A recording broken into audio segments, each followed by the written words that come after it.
There's a curious thing about storms. The more you try to outrun them, the more tired you become, and somehow they still find you. Life's storms work much the same way. Stress, fear, uncertainty, they come quietly, sometimes hidden behind deadlines, sometimes masked by laughter and crowded rooms. And often, without even realizing, we build our lives around avoiding them. Think about it. When the weight of a difficult conversation looms, we bury ourselves in work. When sadness creeps in, we scroll endlessly, letting pixelated worlds distract us from the ache within. When anxiety knocks at the door, we answer it with busyness, hoping that if we move fast enough, we won't hear it. But the mind is not so easily deceived. What we suppress does not disappear, only retreats, waits, and gathers strength.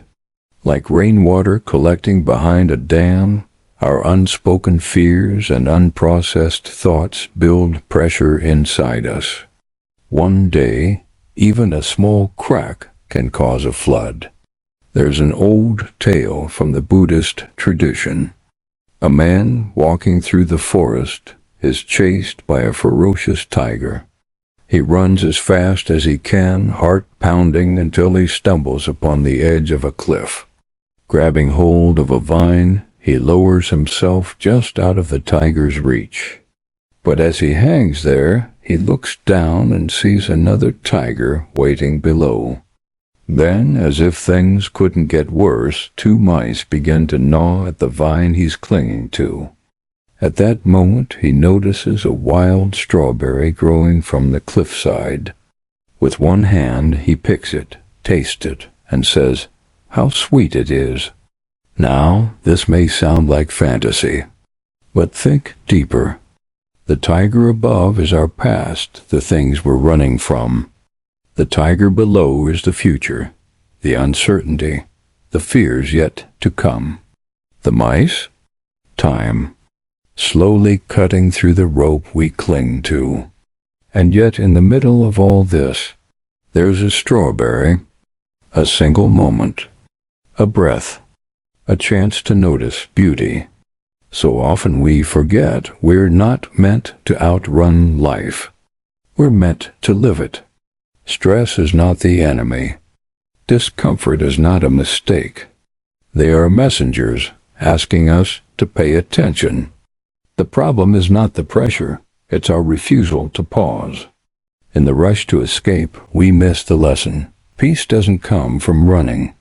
It comes from meeting ourselves exactly as we are. Meeting the storm not as something to battle, but as something to listen to. Maybe the thunder outside is only an echo of the thunder within. It takes courage to stop, to sit in silence and feel what arises. But in that silence, something beautiful happens. The mind softens, the body breathes, and a kind of quiet understanding begins to bloom. So if you find yourself always on the move, always reaching for something to numb or distract, pause. Just for a moment. Look around. Look within. You might find that what you've been running from is not a monster, but a misunderstood part of you, waiting for kindness. Not all struggles are loud. In fact, some of the deepest pain wears the quietest face. We admire those who stay composed through hardship, who smile when they're hurting, who carry others even when they're barely standing themselves. We call them strong. But sometimes strength is a mask one we wear so convincingly that even we forget we're wearing it. You've likely met someone like this. Always dependable, always composed. They're the first to help others, the last to ask for help. They move through life like a well-oiled machine. But inside, a different story plays one of exhaustion, of pressure, of slowly fading light. There's an old saying, The tree that stands the tallest faces the most wind. And while that may be true, not all trees survive the storm. When we force ourselves to stay strong all the time, we forget that even the strongest branches can break if they are never allowed to bend. A Buddhist monk once shared a story about a glass. He held it up and asked his students, "How heavy is this glass of water?" They gave various answers. He smiled and said, "The weight doesn't matter. What matters is how long you hold it. Hold it for a minute, no problem. Hold it for an hour, your arm will ache. Hold it all day and your arm will go numb. The weight doesn't change, but the longer you hold it, the heavier it feels." Then he said, "Stress, sadness, worry, these are like the glass. Carry them too long and they will paralyze you. Put them down. Rest. You can pick them back up later if needed. But you must learn when to let go." It's easy to confuse numbness with peace. Easy to believe that just because we're functioning, we must be okay. But inner peace isn't the absence of tears, it's the freedom to cry without shame. It's the safety to say, "I'm not okay right now," and know that this, too, is a form of strength. True strength isn't in always standing tall. Sometimes it's in knowing when to kneel, when to sit down and catch your breath, when to whisper, "I need a moment," and give that to yourself without guilt. The Buddha taught the middle path, not only between indulgence and denial, but between perfection and collapse. He didn't ask us to be invincible. He asked us to be aware, to see clearly, to act from understanding, not pressure.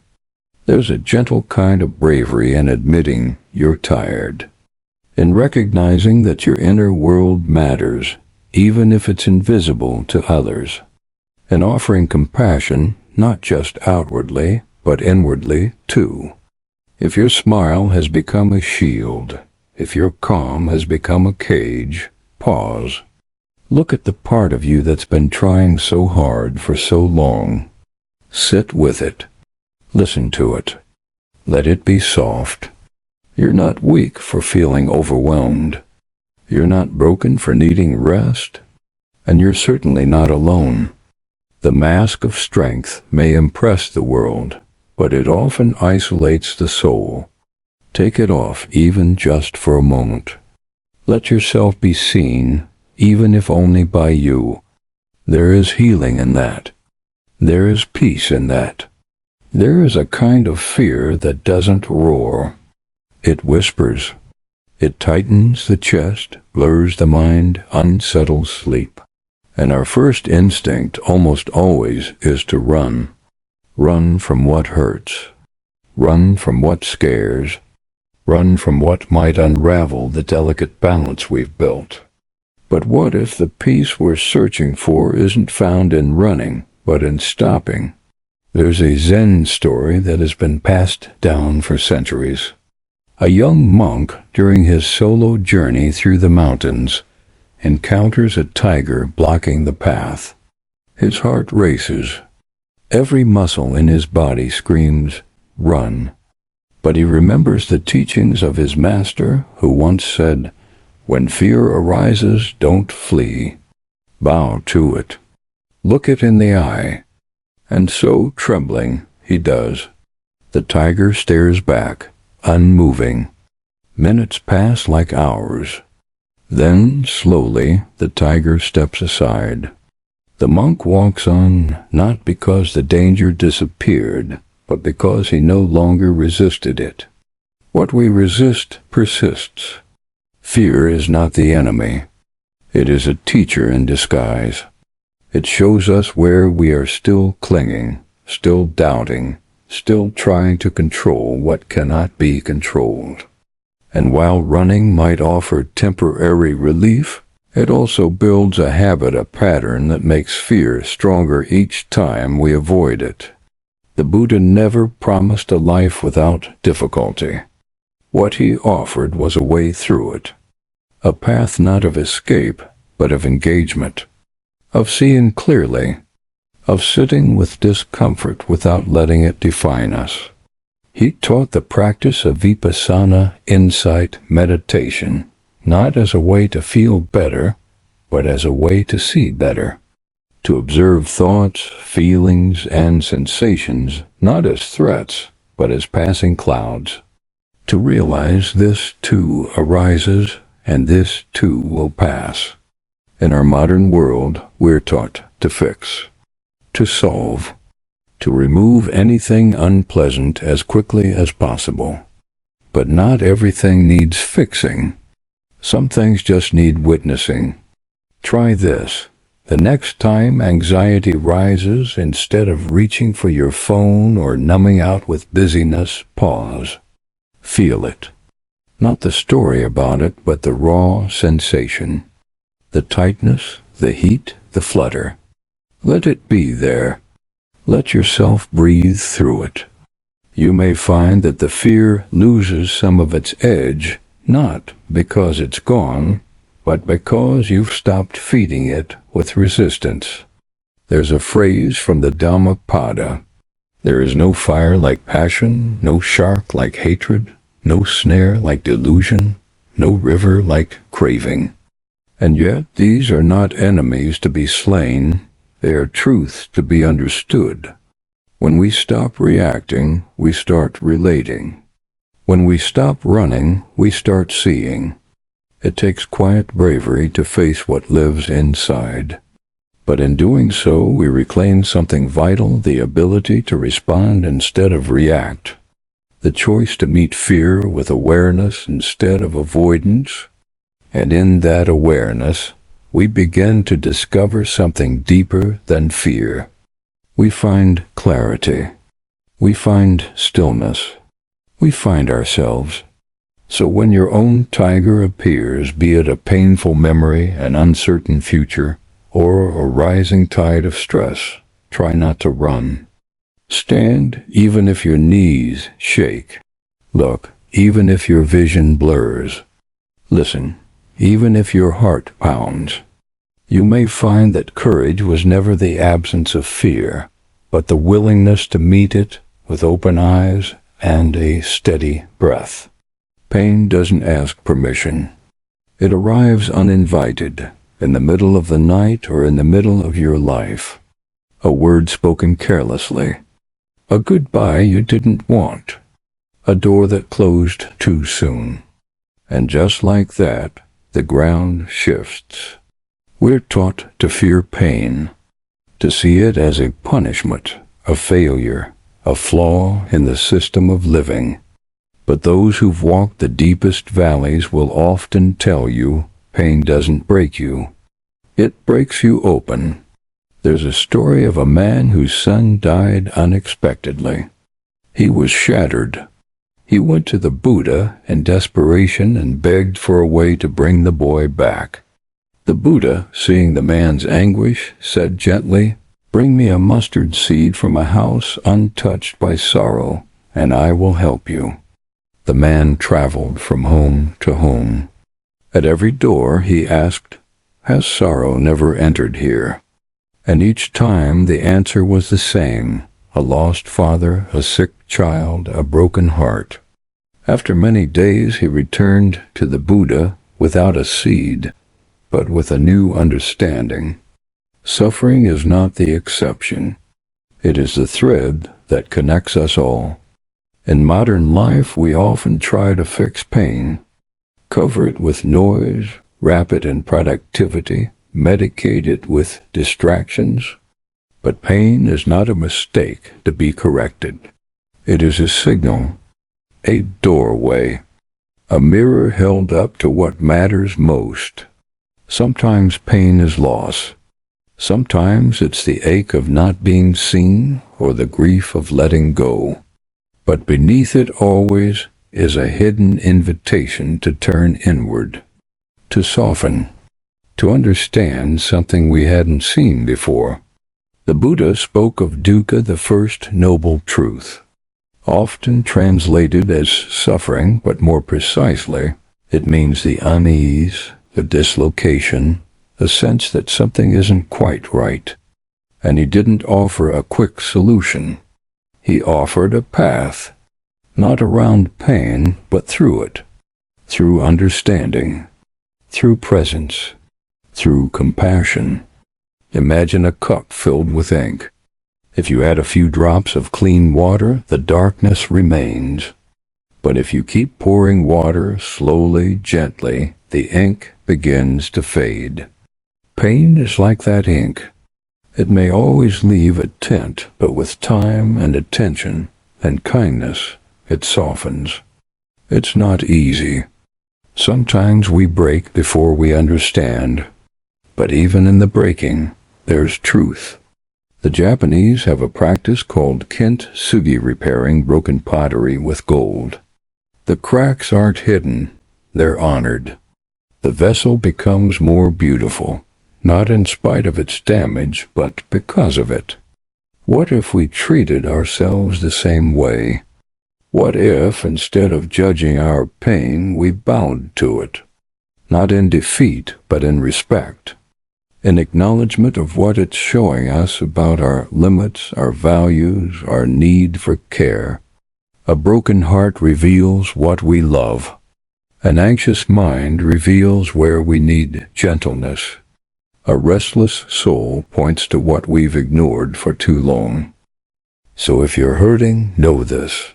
You are not alone. Your pain doesn't make you weak. It makes you human. It makes you reachable. And maybe, just maybe, it makes you wiser than you were before. Breathe. Be gentle. Trust that even this, especially this, has something to teach. Some people live like a flame burning at both ends, always rushing, striving, doing. Others live like a flame barely flickering, afraid to move, afraid to try. In either case, the fire doesn't last. The Buddha, long before he was called by that name, lived both extremes. First, he grew up surrounded by luxury, sheltered from all suffering.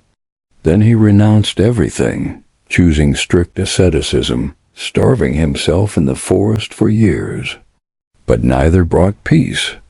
One day, weak and trembling, he accepted a simple bowl of rice milk from a kind woman. As he sat beneath the Bodhi tree, nourished for the first time in years, clarity came. Peace is not found in indulgence or in denial.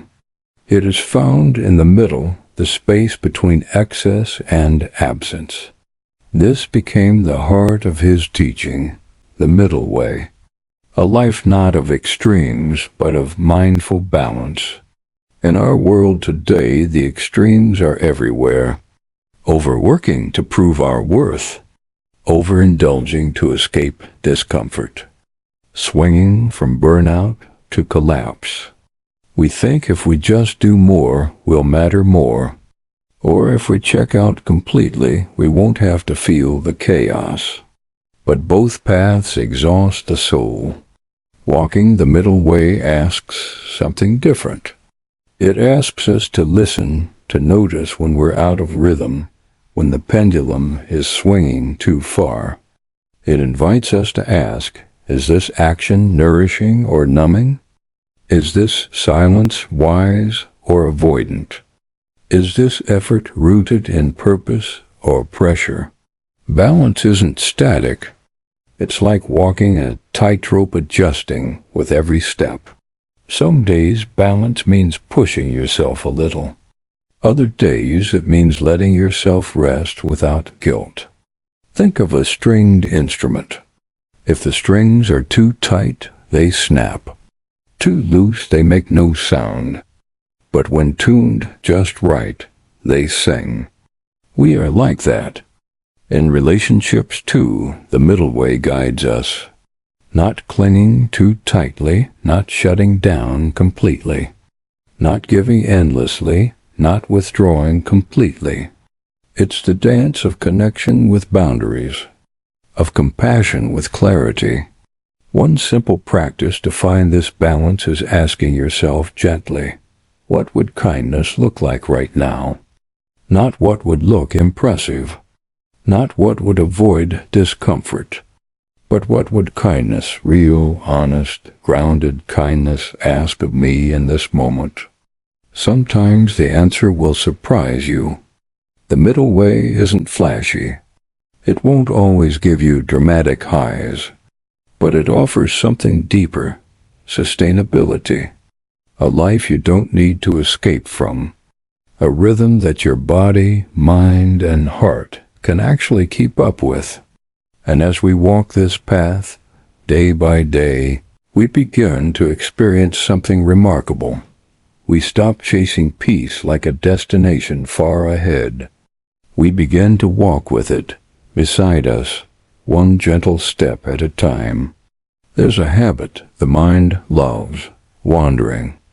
It drifts into the past, replaying old regrets, lingering on words we wish we hadn't said, chances we didn't take. Or it races toward the future, planning, worrying, chasing outcomes not yet real. Rarely does it rest in the one place life actually happens, this moment.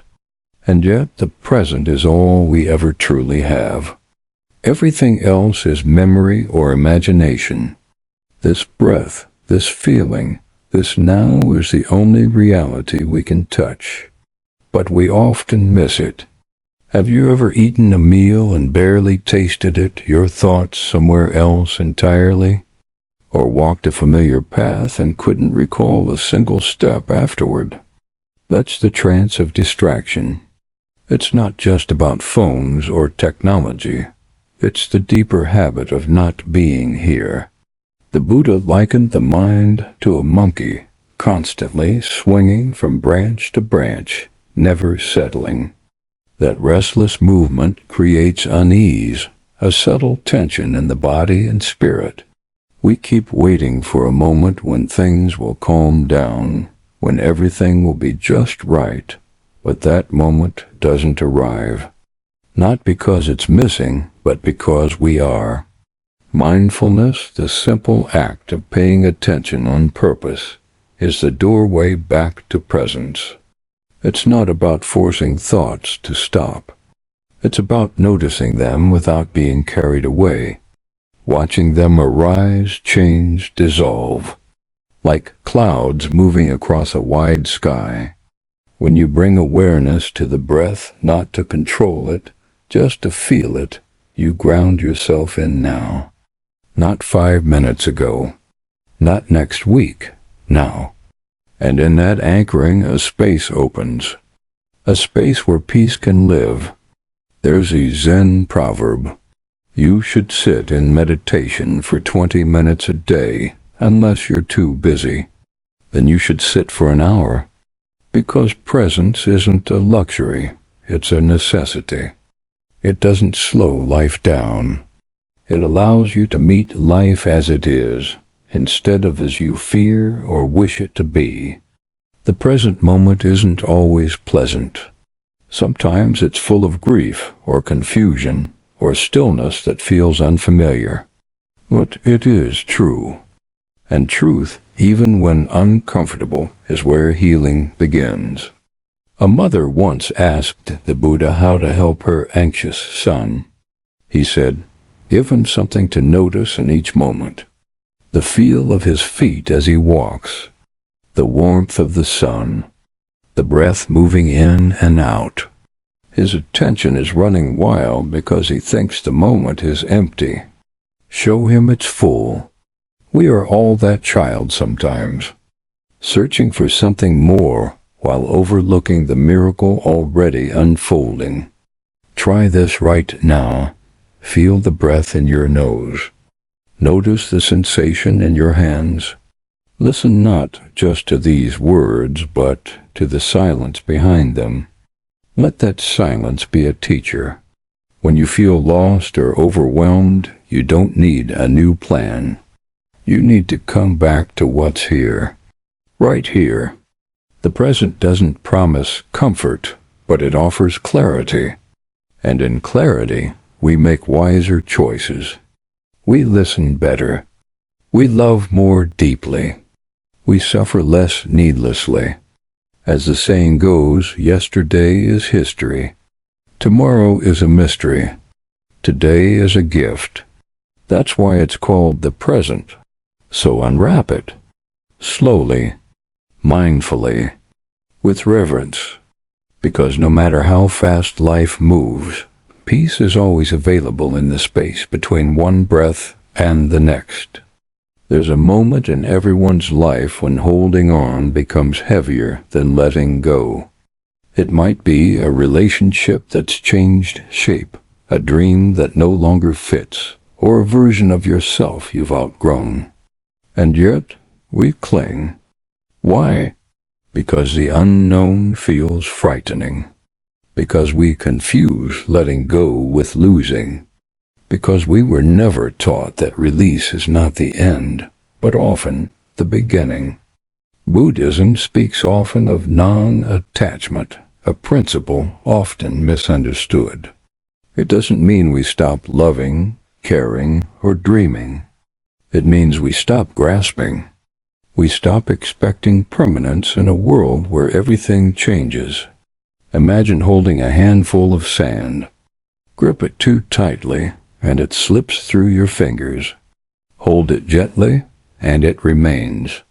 This is the spirit of non-attachment, not cold detachment, but loving presence without fear of change. Letting go is an act of trust. Trust that who you are is not tied to what you've lost. Trust that your worth isn't measured by your control. Trust that life and all its seasons knows how to renew itself, even when you don't yet see how. There's an old parable. A traveler, walking through the forest, falls into a deep pit. As he clings to the roots at the edge, he sees a tiger below and a mouse slowly chewing the roots above. Fear paralyzes him. But then he notices a single drop of honey dripping nearby. And in that moment, just that moment, he chooses to taste the sweetness. This isn't a story about escape. It's about surrender. The understanding that even within uncertainty, even in the face of endings, there is something worth savoring. Something only revealed when we stop fighting what is. In real life, letting go might look like finally forgiving someone who never apologized, or choosing rest over perfection, or letting yourself cry without needing to explain why. It might be the quiet moment when you stop asking, "Why did this happen?" and start whispering, "What is life trying to show me?" We often carry more than we realize. Old stories about who we're supposed to be. Expectations inherited from others. Wounds dressed up as identities. And yet, the more we carry, the less room we have for joy. The Buddha taught that suffering arises from attachment to desires, to aversions, to fixed ideas of how things should be. Liberation doesn't come from pushing life away, but from loosening our grip on it. Not everything you lose is a punishment. Sometimes it's protection. Sometimes it's preparation. Sometimes it's the clearing of space for what's next. Letting go is not passive. It's the most courageous act you can take. To release the need to be right. To let the past be the past. To step into what is real. Not what is remembered or imagined. Try this. Take a slow breath in. Hold it for a moment. Now exhale fully. Notice how the breath releases without resistance. How it doesn't try to stay. This is the rhythm of life. Inhale effort. Exhale surrender. We don't find peace by gaining more. We find it by needing less.